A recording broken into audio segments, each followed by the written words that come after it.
అబ్బా super. Hello food lovers, నేను మీ సుమ.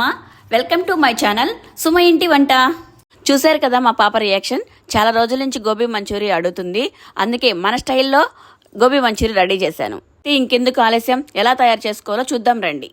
ముందుగా ఒక క్యాలీఫ్లవర్ తీసుకొని బాగా వాష్ చేసుకొని మనకు గోబీకి కావాల్సినంత సైజులో చిన్న చిన్న ముక్కలు కోసి పక్కన పెట్టుకోవాలి.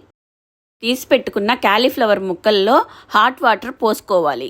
హాట్ వాటర్ ఎందుకు పోసామంటే సాధారణంగా క్యాలీఫ్లవర్లో చిన్న చిన్న పురుగులు ఉంటాయి, అవంతా క్లీన్ అయిపోతాయి.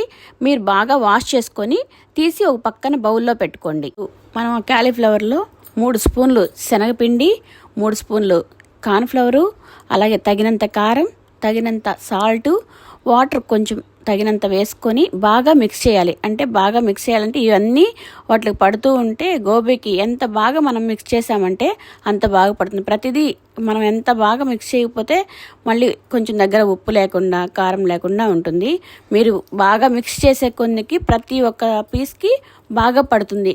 మీరు అది ఒకసారి గమనించి నేను ఎలా కలుపుతున్నానో మీరు కూడా ఒకసారి చూసుకొని అలా చేయండి.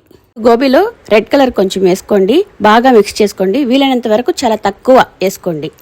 బాగా మిక్స్ చేసుకున్న తర్వాత 10 మినిట్స్ మ్యారినేట్ చేసి పెట్టండి. ఇప్పుడు మనం ప్యాన్ పెట్టుకొని తగినంత నూనె పోసుకొని మనం మ్యారినేట్ చేసి పెట్టుకున్న గోబీని ఒక్కొక్కటి వేసుకొని మనం చిన్న మంట మీద బాగా ఫ్రై చేయాలి. మనం అలా చేయకుండా పెద్ద మంట మీద పెడితే చూసేదానికి పైన మాత్రం ఎర్రగా ఉంటుంది, లోపల మాత్రం అసలు కాలదు. దానివల్ల మనకు తినేదానికి కూడా పిల్లలకి నచ్చదు.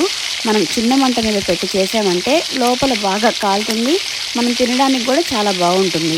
ఫ్రై అయిన గోబీని ఒక బౌల్లో తీసుకొని పక్కన పెట్టుకోండి. ఇప్పుడు మనం ప్యాన్ పెట్టుకొని తగినంత నూనె పోసుకొని ఆనియన్ వేసుకోవాలి. ఆనియన్ బాగా దోరగా వేగాక అల్లం వెల్లుల్లి పేస్ట్ వేసుకోవాలి. అవి కొంచెం దోరగా వేగాక ఆనియన్కి అల్లం వెల్లుల్లి పేస్ట్ మిక్స్ అయ్యేలాగా బాగా ఫ్రై చేసుకోండి. ఫ్రై చేసుకున్నాక మనం క్యాప్సికమ్ వేసుకొని దోరగా వేపుకోండి. క్యాప్సికమ్ కూడా దోరగా రావాలి, పచ్చివాసన రాకుండా ఉంటుంది. మనం తీసి పెట్టుకున్న గోబీని వేసుకొని వెంటనే మనం సోయా సాసు, టమాటా సాసు, చిల్లీ సాసు, అలాగే ఒక చిన్న గ్లాస్ వాటర్ పోసుకొని మిక్స్ చేసుకోవాలి. బాగా మిక్స్ చేసుకుంటే మనకు బాగా అన్నీ కలుస్తాయి. కొంచెం కారం, కొంచెం గరం మసాలా వేసి బాగా మిక్స్ చేసుకొని 5 మినిట్స్ బాగా ఉడకనివ్వండి. అప్పుడు టేస్ట్ చూడండి, ఉప్పు తగ్గితే కొంచెం వేసుకోండి. 2 మినిట్స్ ఫ్రై చేసి చివరిగా కొత్తిమీర పుదీనా వేసి మళ్ళీ ఒకసారి ఫ్రై చేసి దించేసుకోండి. అంతే, మన hotel style gobi manchurian ready అయిపోయింది. మా పాప రియాక్షన్ ఏంటో చూద్దాం రండి.